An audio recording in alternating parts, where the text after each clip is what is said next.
An filɛbaaw n'an lamɛnbaaw k'aw bɛɛ lajɛlen fo k'aw bɛɛ lajɛlen waleɲuman dɔn. Bi tilegan in na an ka baabu bɛna tali kɛ tajiko la. Tajiko min n'a kuma gannen don bi kosɛbɛ, n'a kɛlen don ka diɲɛ bɛɛ yɛrɛ labɔ, Mali yɛrɛ kelen tɛ tuguni. Dugutaa siraw kan bɛɛ ko taji, balo ko taji. Taji min gɛlɛyalen filɛ nin ye, a kɔlɔlɔ bɛ se ka kɛ mun ye an ka jamana kɔnɔ. Mali jamana ɲɛmaaw kɔni ye wuli ka jɔ kɛ ka fɛɛrɛ 10 sigi sen kan. Fɛɛrɛ 10 min na jamana yɛrɛ kɛlen don waati in na ka miliyari 3 bɔ k'o di yaasa kalo kɔnɔna na o bɛ se ka kɛ cogo min na taji sɔngɔ kana na yɛlɛ ka dɛsɛ an ka se k'a sɔrɔ k'an mago ɲɛ ni a ye. Bɛɛ b'a dɔn k'a fɔ bi diɲɛ kɔnɔna na fan bɛɛ lajɛlen fɛ tajiko mankan in ale de bɛ yen, min ye Iran ale ni États-Unis ka kɛlɛ min bɛ sen na nin waati in na. O y'a to yɔrɔ kɛrɛnkɛrɛnnen min bɛ yen n'u b'a fɔ ma ko Détroit d'Ormuz ale datugulen don, min ye arabu jamanaw ye. Diɲɛ yɛrɛ fantan 4 taji bɛɛ lajɛlen kɛmɛ sarada la a bɛ tɛmɛ 20. O la bi o kɔlɔlɔ o de bɛ ka yɛlɛ an bɛɛ lajɛlen kan. Kɛrɛnkɛrɛnnenya la jamana minnu bɛ yen ni taji tɛ bɔ olu ka jamanaw kɔnɔna na, ani jamana minnu bɛ yen bi ni olu ye ma marali kɛ ka kɔn bi ɲɛ ka bidon in ale ɲɛ bila. O de la Mali kɔnɔ bɛɛ y'a ye k'a fɔ ko mars kalo salen tile 28 taji a sɔngɔ yɛlɛmana an fɛ yan. An b'a fɔ min ma ko essence u ko ko o feere 170 la, min ye gasoil ye k'ale feere 180 na, min ye ɲɛfɔliw kɛra la. Jamana ɲɛmaaw ye fɛɛrɛ min sigi sen kan sɔngɔ bɛ se ka k'u maaw la cogo min na o bɛɛ lajɛlen fɔra, sabula bi bɛɛ bɛ bɛɛ ka sɔngɔ dɔn. An lamini jamanaw bɛ sɔngɔ min na an b'o dɔn, an yɛrɛ bɛ sɔngɔ min na an b'o dɔn. Yaasa ka se ka faamuyali kɛ an bɛna baabu sigi, an ye wele bila Mohamed Traoré ma, bɛɛ lajɛlen b'a wele ko Bill. Sigida filanan kɔnɔna na ale jɔyɔrɔ ka bon kosɛbɛ kuma kɛrɛnkɛrɛnnenya sifinw ka jɛkulu kɔnɔna na. An n'ale bɛna masala fan dɔw fana fɛ, an bɛna nɛgɛjuru fana dayɛlɛ. Nɛgɛjuru sira an bɛna tila k'o da aw ma, a bɛ se ka weleli fana kɛ k'aw ka ɲininkaliw kɛ. Anw bɛ mun dɔn an bɛ se k'o fɔ, aw yɛrɛ fana bɛ mun kalan a bɛ se k'o fɔ, yaasa bɛɛ lajɛlen bɛ se ka faamuyali kɛ. Mohamed Traoré ni tile. Kasim an b'i fo. Ka foli lase Jani com baarakɛla bɛɛ lajɛlen ma. Fɛn fɛn sɔgɔlen no an na bi tilegan in na i ka plateau sanima in kan, ka foli lase bɛɛ ma Mali kɔnɔ ani Mali kɔkan. Kasim. Ayiwa o diyara n ye. Ayiwa i yɛrɛ b'a dɔn n bɔra ka ɲɛbila kuma min fɔ sisan ko bɛ cogo min,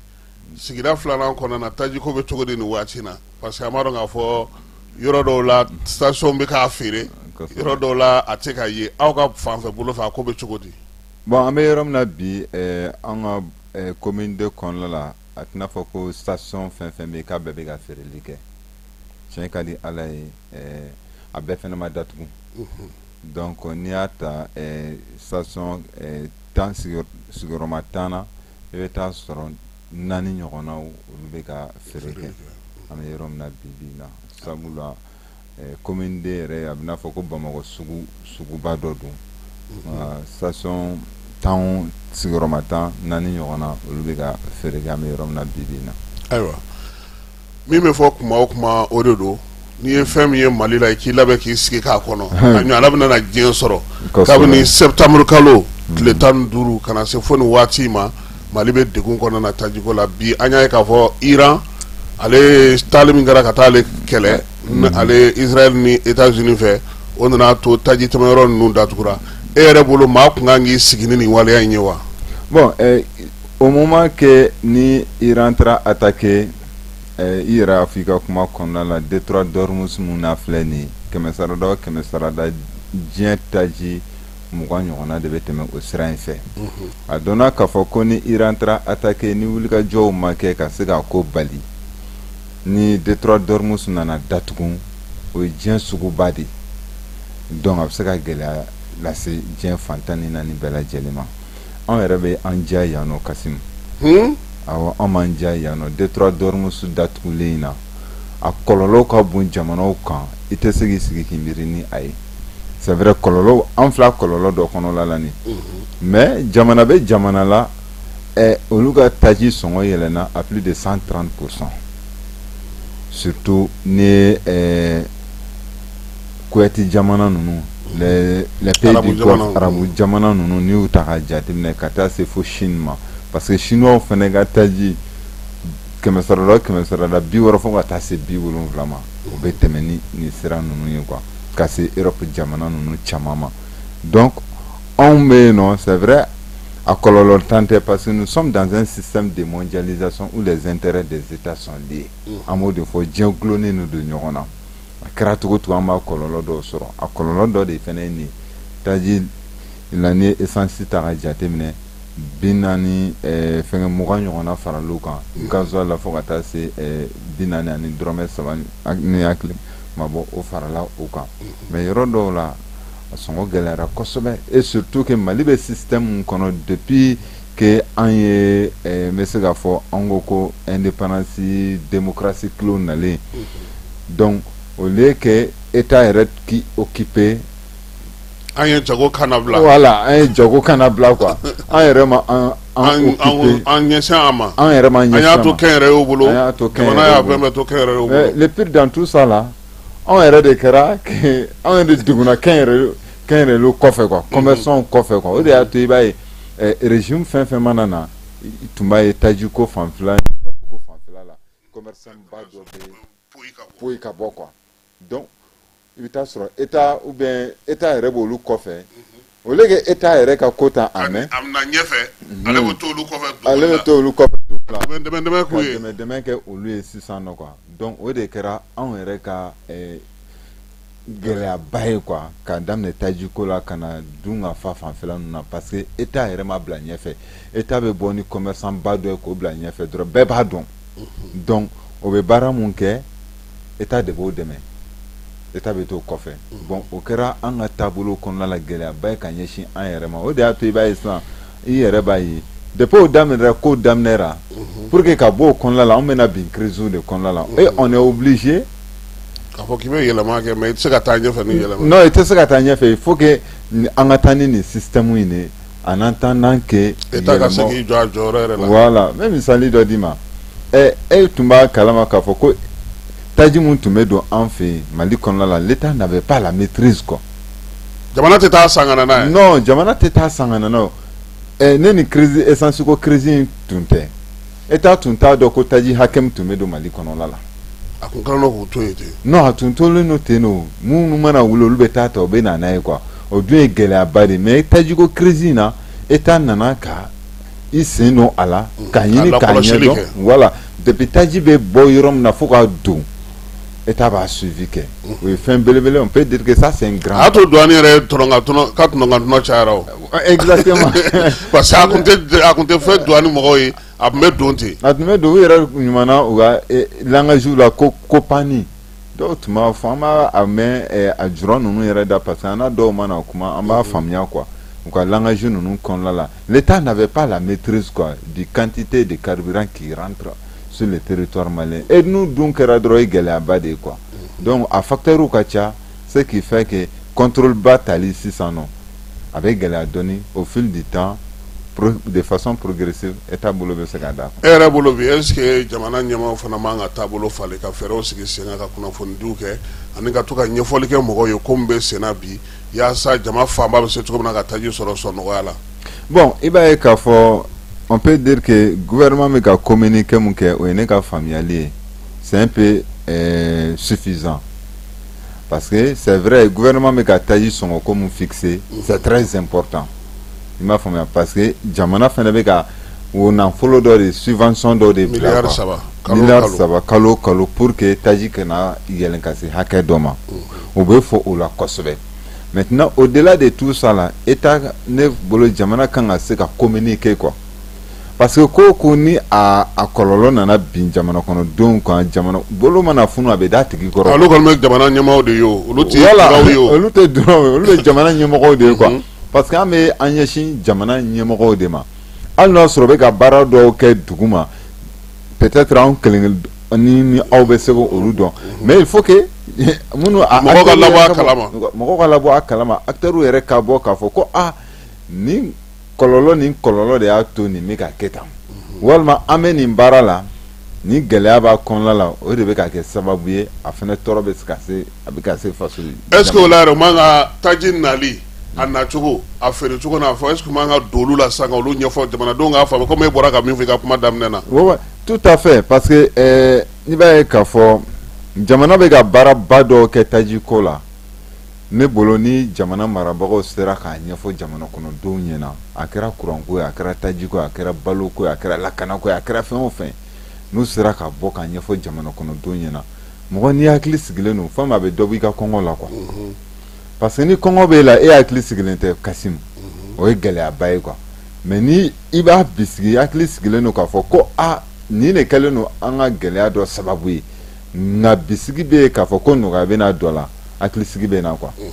an y'o communication gouvernementale a ka communication fana jɛlen non min bɛ kɛ sigi tiɲɛ kan n'a fɔra a ka waleya fana parce que fɛn caman bɛ fɔ kuma dɔ la mɔgɔw bɛ sigi ka mɛn k'u ɲɛ jɔ k'a kɔnɔ ka sɔrɔ o fana an b'o hali o gɛlɛya sɔrɔ plateau caman fana kan parce que aw ye nin kuma in fɔ gouvernement ye nin kuma fɔ k'a fɔ na ni nin wagati cɛ sɔnnɔgɔya bɛ sɔrɔ nin ko in na aw dun kɛra o kumakan tabaga ye k'a ɲɛ jamanadenw ma donc fɛn ma bɔ a la anw yɛrɛ bɛ lagosi sɔrɔ a la dɔɔni quoi c'est pour cette raison an bɛ mun fɔ an ka jamana marabagaw ye ne kan tɛ k'a fɔ ko ka délai di n'an bɛ ni kumakan bɛ fɔ délai kana di a la parce que ni délai dira a la hali anw minnu hali Kasimu yɛrɛ an minnu fana b'a kuma lase tuma dɔw la an bɛ lagosi. a bɛ gɛlɛya sɔrɔ a la dɛ a tɛ komi anw ni énergie ta voilà ni ko ko courant nana fan dɔ la ni ma farati yanni e ka tila kuma na u bɛ courant tigɛ e yɛrɛ la voilà donc sogo ka fɔ sa muru da ka gon donc an bɛ ka nin kuma in fɔ dɔ wɛrɛ tɛ c'est à dire ni communication bɛ kɛ délai kana di a la mais surtout que gɛlɛya mun bɛ ko kɔnɔla la ani wulikajɔ mun bɛ ka kɛ pour que ka se ka o ko ka solution sɔrɔ o la jamana marabagaw ka se ka bɔ et au-delà de tout ça la jamana marabagaw i b'a ye Kasimu anw taara jamana dɔw la par exemple Turquie ninnu na a t'i n'a fɔ ko diɲɛ jamana tɛ yen ko gɛlɛya tɛ yen nɔ dɛ ne ɲininka ne b'a fɔ jamana tɛ dugukolo kɔ kan gɛlɛya tɛ yɔrɔ min na suguyaw de tɛ kelen et puis approche kɛcogo o jamana ninnu na sisan nɔ i b'a ye jamana ɲɛmɔgɔw ou bien minnu chargélen don a la u tɛ ko dogo kan u bɛ bɔ u b'a fɔ de bon tajiko gɛlɛya bɛ an ka Mali kɔnɔla la taji sɔngɔw bɛ ka yɛlɛn nka jamana bɛ ka wulikajɔ fasugu bɛɛ lajɛlen kɛ miliyari 3 de bɛ ka labila kalo o kalo pour que taji sɔngɔ kana se ka yɛlɛn ka se ka se niveau dɔ ma parce que ni taji sɔngɔ yɛlɛnna kojugu a bɛ je da dumunifɛn ni fɛn bɛɛ lajɛlen kan o ye fɔlɔ filanan mun ye Detroit Dormus mun filɛ nin Iran ni États-Unis Israël taara binkani wale mun ta ka ɲɛsin Iran ma o ye ne ka faamuyali cogo o taara bin Iran kan o nana kɛ sababu ye taji bɛ tɛmɛ sira mun fɛ o nana datugu diɲɛ dun gulonnen de don ɲɔgɔn na ni o datugula an bɛ kɔlɔlɔ dɔ sɔrɔ la o kɔlɔlɔ ye nin nka jamana marabagaw fana bɛ ka wulikajɔ fasugu bɛɛ kɛ an ka jura minnu fana bɛ yen nɔ minnu bɛ taa taji ka taa san ka na n'a ye parce que gouvernement yɛrɛ tɛ taa san parce que pourquoi gouvernement tɛ taa san parce que o système in de bɛ yen nɔ depuis lawale pour que yɛlɛma ka don o la o tɛ se ka kɛ du jour au lendemain quoi mais gouvernement bɛ se ka suivi ni contrôle de kɛ ani sur le marché fɛn kana fara sɔngɔ kan fɛnɛ gouvernement min ko baara mun kɛ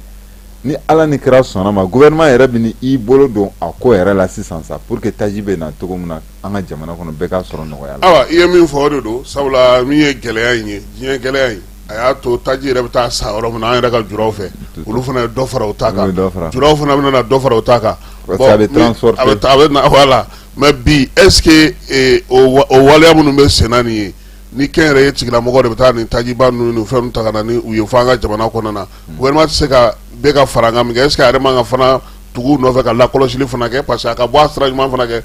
n'i ko ko fɛn sɔngɔ ka gɛlɛn n'a tɛ sugu la dun o fana ye gɛlɛya dɔ ye c'est à dire gouvernement min k'o baara kɛ i b'a ye depuis taji ta yɔrɔ fɔlɔ o tun bɛ an ka marabagaw jɛ depuis taji ta yɔrɔ gouvernement bɛ depuis taji ta yɔrɔ taji hakɛ min bɛ ta a bɛ don citerne hakɛ min kɔnɔ gouvernement bɛ don gouvernement b'a bɛɛ kalama e ma ye u bɛ hali escorter ka na fo douane na mun taara du point A jusqu'à l'arrivée du point B o lakodɔnnen don mun bɛ don douane fana kɔnɔna la o lakodɔnnen don gouvernement kɛlen don ka suivi kɛ du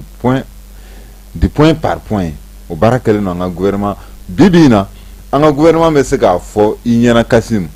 taji hakɛ min donna nin wagati Mali kɔnɔna la o bɛ se k'a da f'i ɲɛna ka sɔrɔ fɛn ma fara kan fɛn ma bɔ a la o ye belebele n'o fɛnɛ taara sisan nɔ i m'a ye u y'a fɔ fɔlɔfɔlɔ douane na ni citerne tun nana o tun bɛ tile hakɛ dɔw kɛ yanni u tun ka bɔ mais gouvernement ye wuli ka jɔ kɛ a kana tɛmɛ tile kelen kan o fɛnɛ waleya ɲumanba de ni taji donna douane kɔnɔna la dɔrɔn a kana tɛmɛ tile kelen kan il faut que a ka se dépotage la donc o baara minnu fɛnɛ bɛ k'a kɛ o fɛnɛ avancé belebeleba de an ka gouvernement fɛ parce que an bɛ ka nin kuma mun fɔ nin a tɛna fɔ ko ka gouvernement supporter à l'aveugle mais ni an kɛrɛfɛ jamana ninnu ta ka jateminɛ effort mun n'a bɛ ka fournir surtout que Mali bɛ crise mun kɔnɔla la crise multidimensionnelle mun kɔnɔla la ça c'était pas facile c'est très difficile tant que ni gouvernement ka jamana kanu ni jamana kɔnɔdenw ka laɲini sabatilen tɛ a baara ka gɛlɛn kosɛbɛ mais u bɛ wuli ka jɔ la pour que sɔnnɔgɔya bɛ sɔrɔ la miliyari 3 kalo o kalo ani ka taji ka escorter de part et d'autre o fana ye wari ye o ye wari de fo ka na yan nɔ parce que olu fana bɛ taji de sa taji de bɛ kɛ mobiliw fana sɔrɔsiw ta la sɔrɔsiw escorte ninnu yɛrɛ fana a bɛ k'olu fana voilà a bɛ k'olu la escorte mun bɛ fɛn taji de bɛ k'olu kun citerne ninnu fana taji de bɛ k'o kɔnɔ taji de bɛ taji fana donni kana quoi gouvernement bɛ ka o effort mun fournir an hakili kana pan o kunna quoi parce que ni o tɛ i b'a ye juraw de tun bɛ a fɔ ko ne bɛ n ka station n b'a ta nin da in na yan fɛ non ne de bɛ n ka prix fixé nka bana Maliko la an bɛ yɔrɔ min na bi bi in na parce que opérateur économique tɛ yen nɔ k'a fɔ k'e bɛ n'a fɔ k'e bɛ taji di 200 a banna gouvernement bɛ prix mun fɔ dɛ o fana tun bɛ an jɛ o prix o de bɛ station bɛɛ lajɛlen na fo k'a se yɔrɔ la ni maa min ye a feere prix la mun tɛ gouvernement ka prix ye ni bolo dar'i kan kiri bɛ boli i kan o tun tɛ yen nɔ fɔlɔ donc c'est pour dire que gouvernement bɛ ka baara min kɛ c'est salutaire mais il faut que olu de ka bɔ olu de kan ka bɔ n'olu tɛ se ka bɔ Kasimu non u kan ka bɔ mɛnɛ n'olu olu kan ka bɔ wa au delà de tout ça là gouvernement kan ka aw ka plateau sanuman ninnu fana de accompagner parce que ne ye nin kuma in fɔ mɔgɔ dɔw tɛ nin faamu nin kuma in de ye tiɲɛ o mɔgɔ caman tɛ nin kuma fɔ mais an bɛ nin kuma fɔ parce que anw bɛ taama dɔɔni dugukolo fan 14 bɛɛ lajɛlen na gouvernement ka dɛmɛ k'a ɲɛsin médiaw ma média minnu yɛrɛ fana bɛ yen nɔ n'u bɛ gouvernement ka politique yɛrɛ soutenir tiɲɛ kan n m'a fɔ ko nkalon kan tiɲɛ kan gouvernement kan ka olu soutenir wa gouvernement kan ka mɔgɔw fana soutenir maa minnu fana b'u yɛrɛ gouvernement ka hakilina kɔnɔna la ka jamana défend Kasimu nin bɛ kɛ Venezuela entre Venezuela nin bɛ kɛ Iran a bɛ kɛ Turquie a bɛ kɛ encore Addis Abeba an kɛrɛfɛ jamana farafinna jamana ninnu a bɛ kɛ fan caman donc c'est pour que yɔrɔ dɔw bɛ yen nɔ dafali de don quoi ni e kumana sisan diɲɛ bɛ kumakan lamɛn mais il faut que politiquement stratégiquement gouvernement fana ka se ka fɛɛrɛ dɔ bila en place ka information lakikaw di e ma wa o information minnu fana bɛ yen ni e b'o lase e kan ka appuyer pour que e ka se ka impôt ni taxe ni fɛnw fana sara cogo min na donc mɔgɔw bɛ nin kuma in la gosi mais nin ye kuma yɛrɛ yɛrɛ de ye dɛ. ayiwa min ye sɔngɔ ye a ka se ka to ta pɔnpu la o ye bɛɛ sago ye OMAPU ni o bɛ taji ko ɲɛnabɔ an ka jamana kɔnɔ a PDG Jakariya Danbɛlɛ ka laseli senfɛ a ko Zeyin k'u ye jɛkulu kɛrɛnkɛrɛnnen sigi ka sɔngɔ la kɔlɔsi ni Ala y'a kɛ nɔgɔya nana u y'a jira ko sɔngɔ bɛ na segin u nɔ la yalama gouvernement kelen bɛ se k'o baara kɛ wa. non commission mun bɛ en place comme i bɔra ka kibaruya dɔ di yan nɔ o tun tɛ n bolo OMAPU PDG a ye mun fɔ ni dɔ bɔra sɔngɔ la wajibi. Comment on y maintenant ouvert nous? Ni fɛn fɛn yɛlɛla u fɛ o jigi man di dɛ. À la pompe au niveau de la pompe dɔ bɛ bɔ a la an yɛrɛ b'a ye fɛn communiqué bɛ yɛlɛnnu bɛ kɛ mais maintenant n'a impactera transport de kan ka bɔ o de la i m'a faamuya ka mobili ta ka bɔ ka na Bamako sisan nɔ an ye dɔ fara kan parce que dɔ farala tajiw kan mais ni dɔ bɔra tajiw la wajibi dɔ kan ka bɔ olu fana la hali duruni minnu bɛ an fɛ yan nɔ dɔ kan ka bɔ a la o ye wajibi de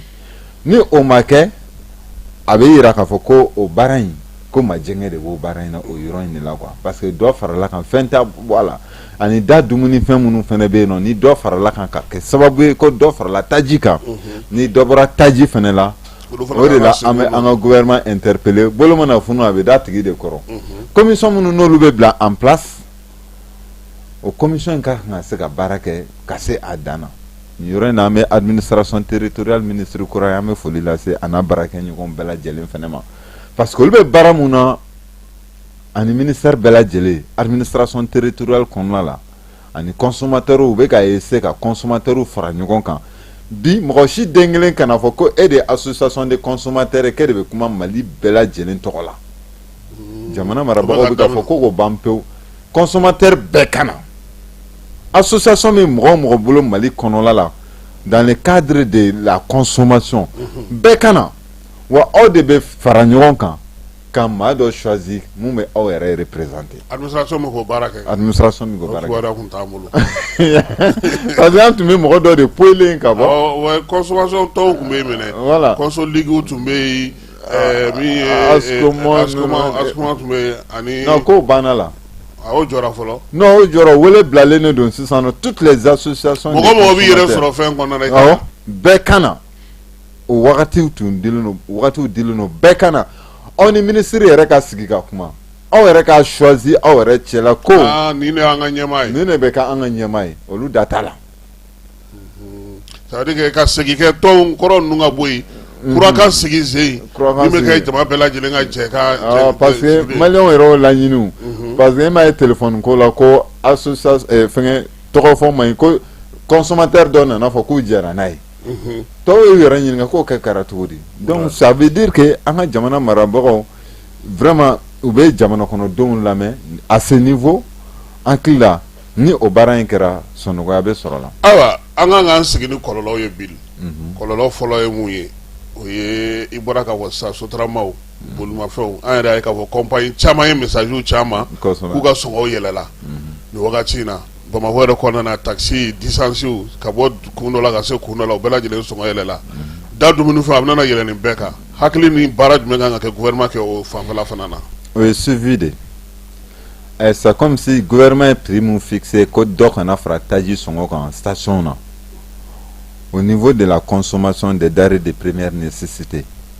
o prix ninnu malo kaba ɲɔ sukaro o prix fana ka fixé de n'o bɔra yen nɔ fana tuguni transport la fana compagnie bɛ k'u taw fɔ il faut pas que transport fana prix kana fixé de façon abusive gouvernement ka voilà gouvernement fana ka parce que fɛn bɛɛ gouvernement de dɛ an bɛ ko ko la ni gouvernement n'olu ko ko mun o de an hakili la o de don quoi transport fana la o ni gouvernement fana ka maaw ka ɲɔgɔn ye ka transport fana prix fixé o prix mun n'o fixera ni plus ni moins o ka bila en place ni dɔ bɔra taji la wagati min na o commission kelen o k'a fɔ o transporteur kelenw ye tuguni dɔ ka bɔ transport sɔngɔ fana la durunu ni dɔ de farala kan dɔ ka bɔ a la taxiw bɛ ten moto taxiw bɛ ten ne hakili la kɔni ni dɔ bɔra la hali ni fɛn ma f'i ɲɛna comme an fana ka ko in bɛ ten cogo de la n'a farala kan a bɔ man di a la dɛ donc baara de bɛ gouvernement bolo a bɛ ka baaraba mun kɛ pour stabiliser le prix du carburant o baara kelen de kan ka kɛ a bolo da dumunifɛnw na parce que an bɛ nin fɔ mun kama bɛɛ jɔrɔna ko de don i b'a ye il y a 3 facteurs qui peuvent créer une crise dans un pays Kassim. Le premier facteur on appelle l'inflation, la montée généralisée de toutes les denrées de première nécessité ka sɔngɔ bɛɛ balaw o bɛ se ka crise créer jamana kɔnɔ parce que a sɔrɔ tɛ mɔgɔw bolo. Le deuxième facteur qui peut créer une crise dans un pays, ça c'est le chômage. Barakebaliya. C'est-à-dire le manque de main d'œuvre disponible. On sait qu'à crise créer jamana kono. Et le troisième facteur qui peut créer une crise dans un pays, ça c'est les échanges internationaux. Jamana ɲɔgɔn cɛ. Par exemple, ni taux directeur ni BCEAO kan ka juru mun don banque la ni banque ko kan ka juru don anw na sisan ani entreprise la n'o yɛlɛna kojugu o bɛ se ka kɛ kɔlɔlɔba dɔ de donc o de kama an bɛ facteur fɔlɔ mun na ni o ye inflation ye kuma in bɛ fɔ ka taa o de fɛ quoi sɔngɔko in jamana u yɛrɛ sɔngɔko in jamana u yɛrɛ b'a ɲɛdɔn kosɛbɛ wulikajɔ fasugu bɛɛ lajɛlen kan ka kɛ pour que sɔngɔw bɛ se ka nɔgɔya cogo min na jamana kɔnɔdenw bɛ se ka lafiya sɔrɔ cogo min na ayiwa an b'a to i ka fiɲɛbɔ i kan kɔrɔ dɔɔni nɛgɛjuru sira ale ye 76 47 78 93 ye min ye nɛgɛjuru sira ye ni maa ma fɛ k'u da don a la fala ye an bɛ te fan fɛ n'o y'a sɔrɔ fɛn dɔw b'e bolo ye fɔlɔ an ka sɔrɔ ka na nɛgɛjuru sira kɔni 76 47 78 93 maa minnu b'a fɛ ka weleli kɛ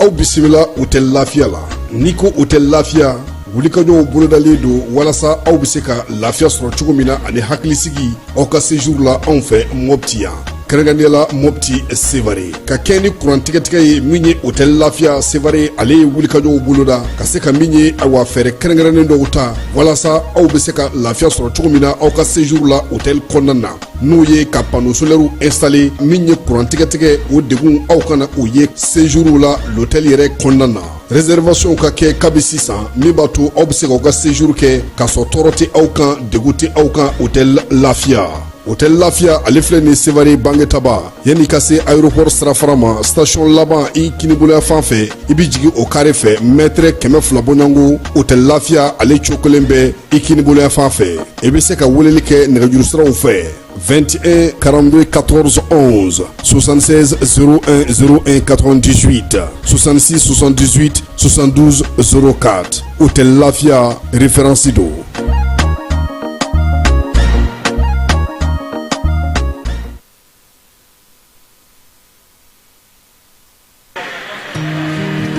dugukɔnɔna sigida dɔ la bɛɛ b'i ci la nka baara o baara kɔfɛ laɲini dɔ bɛ yen laɲini min bɛ kɔlɔsili walima bololabila ko fɔ Fatu filɛ nin ye a bɛ baara kɛ BTP de la a ye baara kura dɔ boloda k'a sɔrɔ a ma ko fɔ EDM mɔgɔw ye o nana ni mun ye kuranfili dɔ tigɛra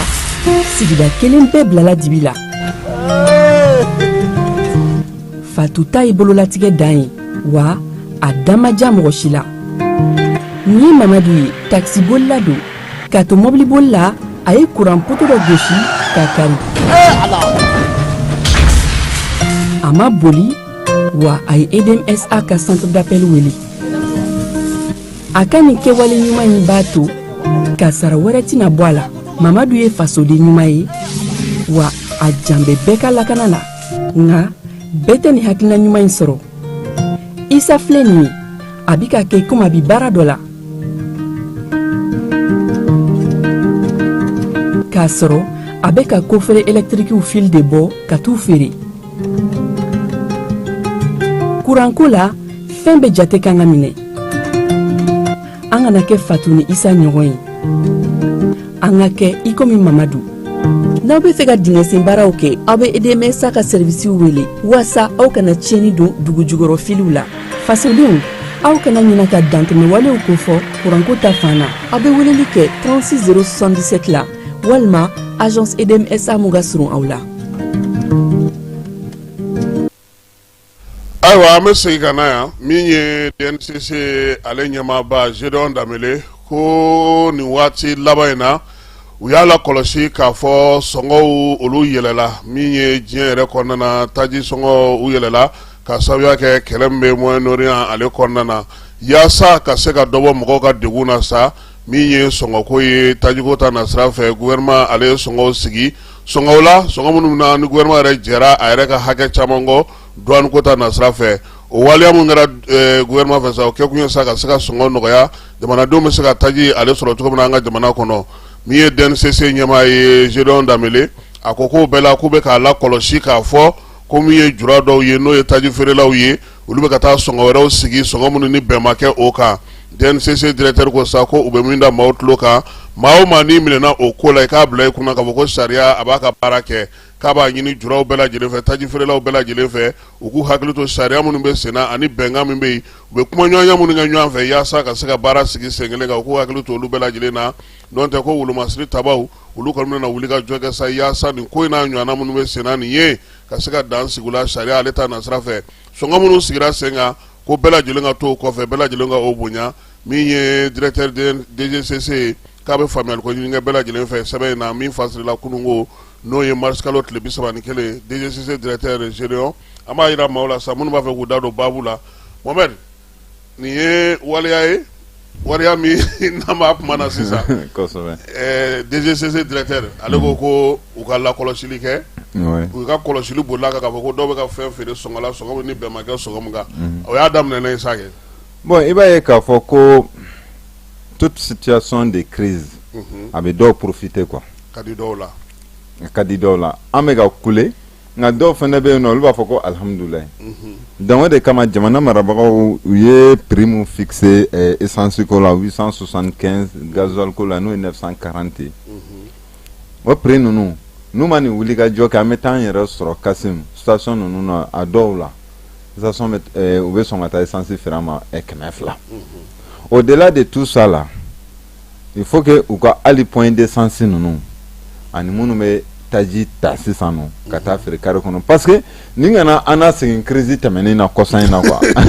ne yɛrɛ sirannen don o de ɲɛ pour que o kana kɛ il faut que jamana marabagaw ka wuli ka jɔ de kɛ n'o tɛ dɔw bɛ taa barikonba fa la ka taa tila ka t'i jɔ carré kunna ka feere mɔgɔw ma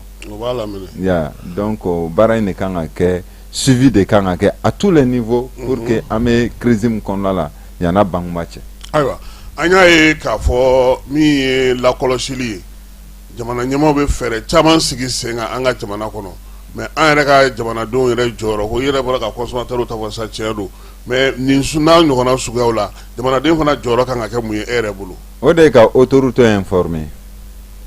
waleya fɛn fɛn bɛ se ka kɛ sababu ye jamana marabagaw bɔlen filɛ ne ka essence prix mun fixé nin maa o maa n'i ye o sɔsɔli waleya kɛ i ka se ka autorité informer au niveau des communes ni gendarmerie bɛ yen nɔ olu ka numéro et puis numéro mun kan ka di numéro national man ka au-delà de tout ça la u ka numéro di au niveau de chaque commune sigida bɛɛ n'a ka numéro de don aw ka gendarmerie ka numéro ye nin aw ka police ka numéro ye nin protection civile ka numéro ye nin wa mairie ka numéro ye nin tribunal ka numéro ye nin sigida bɛɛ lajɛlen n'a ka numéro sabula ko in sigida ko de don n'i y'a ta station na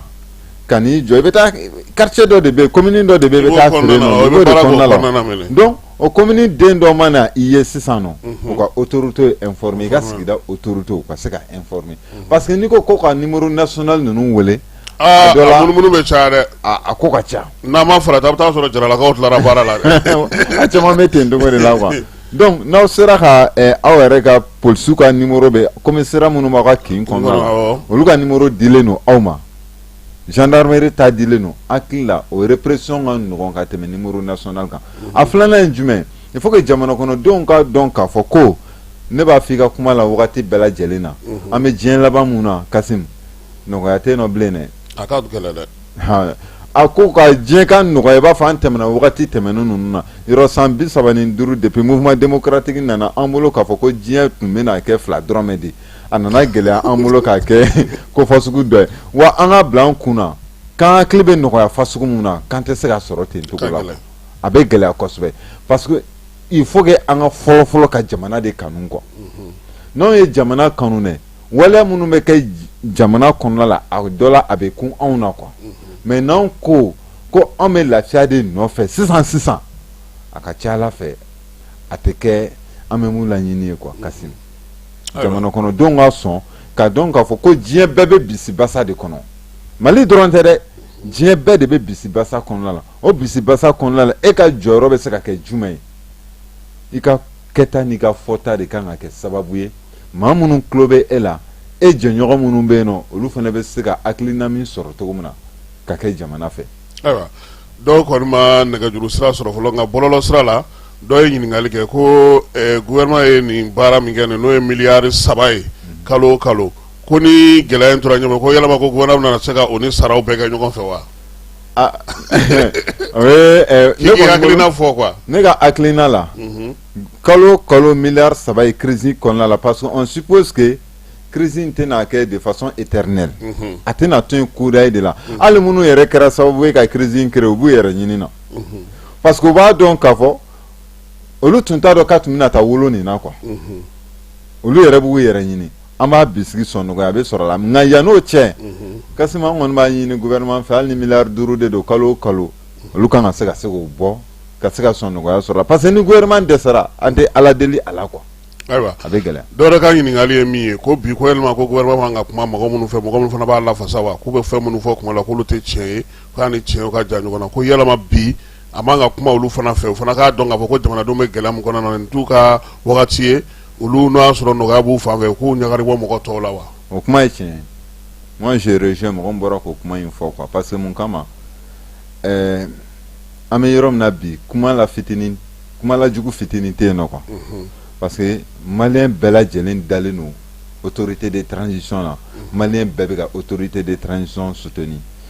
mɔgɔ fɛn fɛn bɛ nin kuma fɔ Kassim b'a f'i ɲɛna u ni autorité de transition ka kumakan tɛ nin dɛ u n'u ka jɛma kuma tɛ nin je parle en connaissance de cause u yɛrɛ b'u kanto anw ma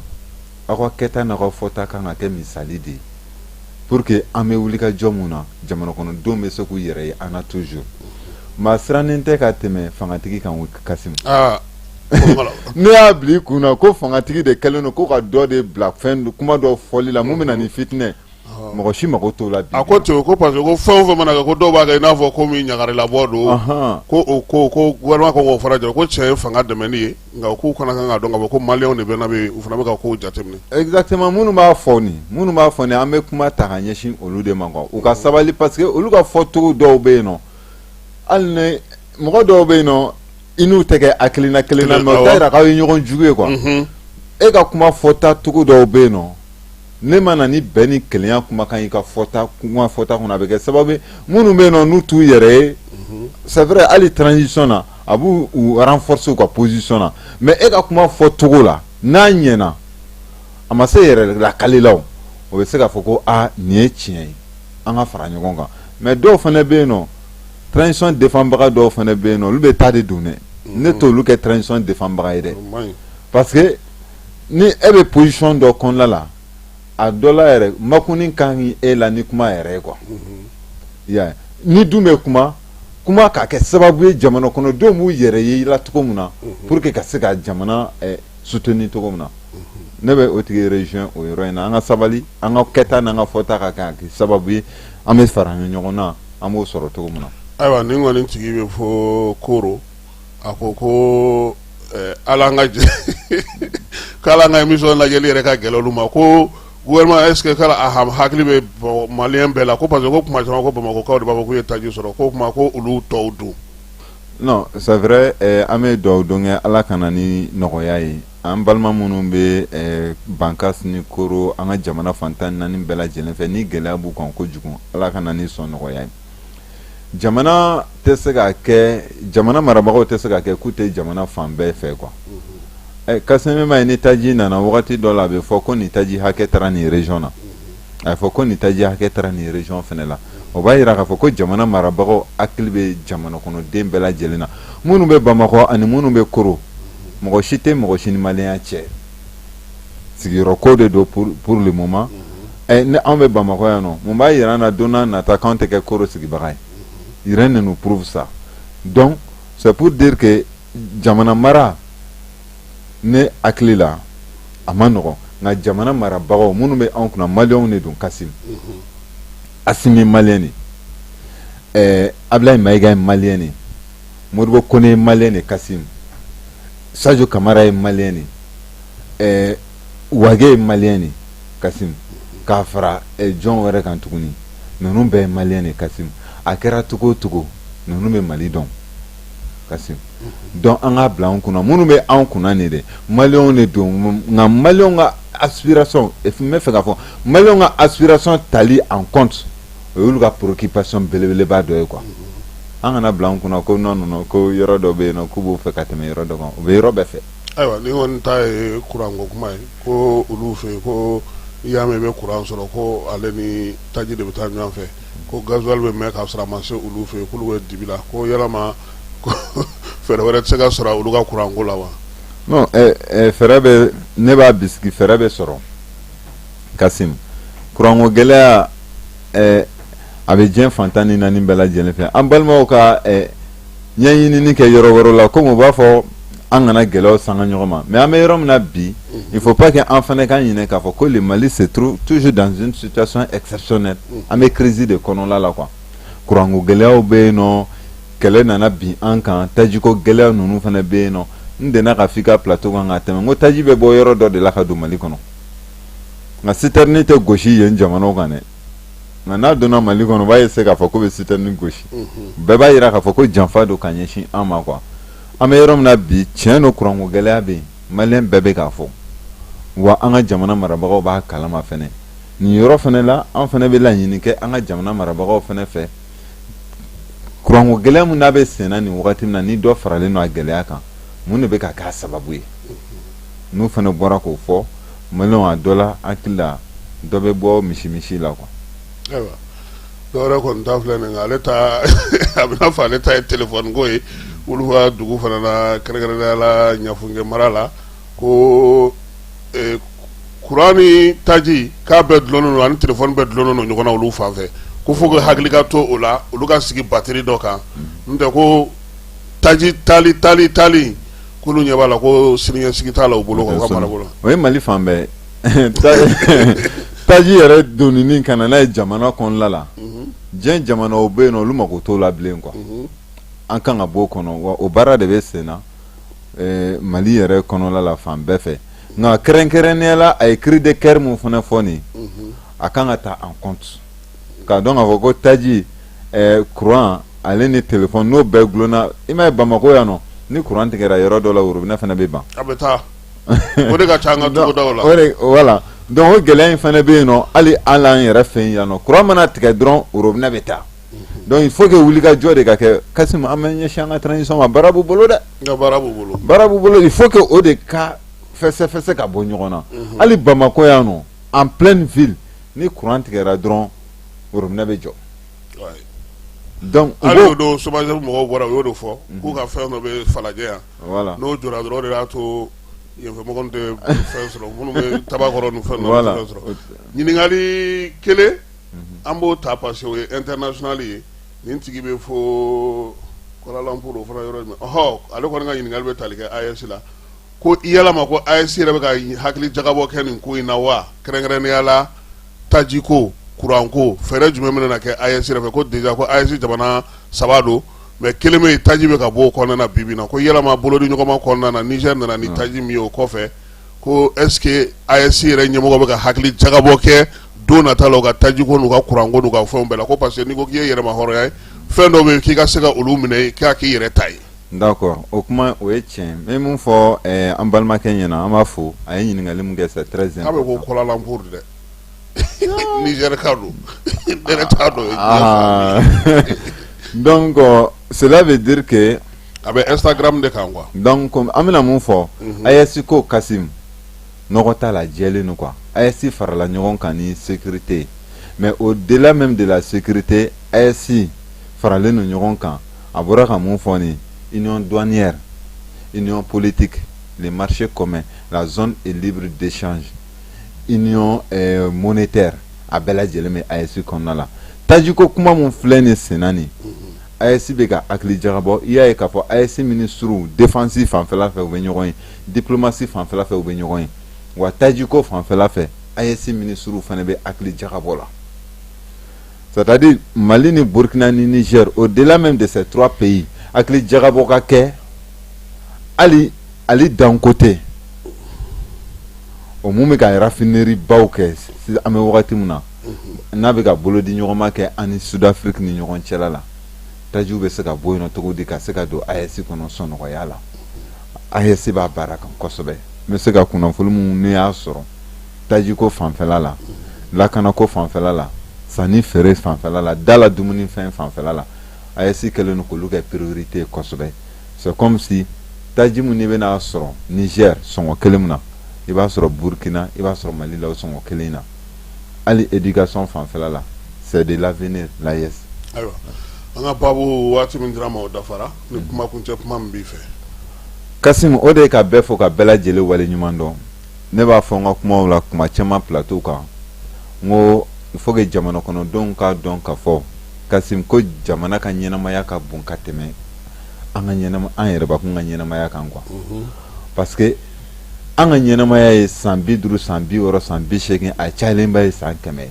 Kasim ka jamana ka ɲɛnamaya ye san bayirika de. O kun de kama Kasim an ka kɛta an'an ka fɔta o kan ka kɛ sababu de mun bɛ se ka kɛ maa minnu bɛ bɔ anw na sini ma sinikɛnɛ ma olu bɛ se ka lafiya cogo mun de la quoi. An ka ɲɛnamaya ka dɔgɔn jamana ka ɲɛnamaya kɔnɔna la o de la i b'a ye diɲɛ jamana ba bɛɛ lajɛlen kan un moment donné de leur histoire génération dɔw sɔnna k'u sacrifier pour le bonheur des générations futures wa an kan donc an ka génération bɛnna génération sacrifiée de ma pour que minnu bɛ bɔ an na sini olu bɛ se ka lafiya cogo min na ka bɛɛ fo ka bɛɛ lajɛlen wale ɲuman dɔn hakɛto bɛ nin na sɔli ala Muhamad. An yɛrɛ b'i fo Mohamed Traoré Bill kana kɛnɛ ka tilegan in na ka se ka maaw masala kɛrɛnkɛrɛnnen la tajiko la kɛrɛnkɛrɛnnen jamana fana ye wulikajɔ ni cɛsiri minnu kɛ k'olu fɔ degun minnu bɛ yen k'olu fɔ majɛ minnu bɛ yen k'olu fana fɔ labɛn min bɛ se ka kɛ kɛrɛnkɛrɛnnenya la k'o bɛɛ lajɛlen fana sigi sen kelen kan an b'a fɔ san k'i ni ce ni baraji Falaye Keyita k'i yɛrɛ fo min ye kibaruya in bilali la bɔlɔlɔ sira fɛ n'Ala sɔnna ma kibaruyaw bɛna na yan nɛgɛ kanɲɛ 18 Famara ni Keba Jalo olu bɛna o baara kɛ a k'an bɛn waati wɛrɛ Ala ka tile hɛrɛ caya. Bɛɛ lajɛlen ma aw minnu b'a fɛ ka voyager k'a sɔrɔ a ma degun sɔrɔ a ka voyage kɔnɔna na compagnie de transport Somatra u y'a kanu ka na ni car kura caman ye car minnu dilanna norme kɔnɔna na aw ka lafiya kama a suspension wo a climatisation a siège wo n'i ye car jɔlen ye foyi tɛ jigin i kɔnɔ i bɛ se ka don a kɔnɔna na cogo min na Somatra e ka kari Somatra ne ka kari Somatra anw ka kari o hukumu kɔnɔna na kari ninnu bɛ sira ta don ko don Bamako Segu San Moti Kucala ka taa se Sikaso ma Keɲeba Kita o ma ɲina Yoro di Sahel maaw kɔ ka taa se Kolokani Jijeni fo ka taa se Bɛnma ma Somatra fiɲɛ foroko Somatra ka wuli hɛrɛ la ka se hɛrɛ la. Ayiwa client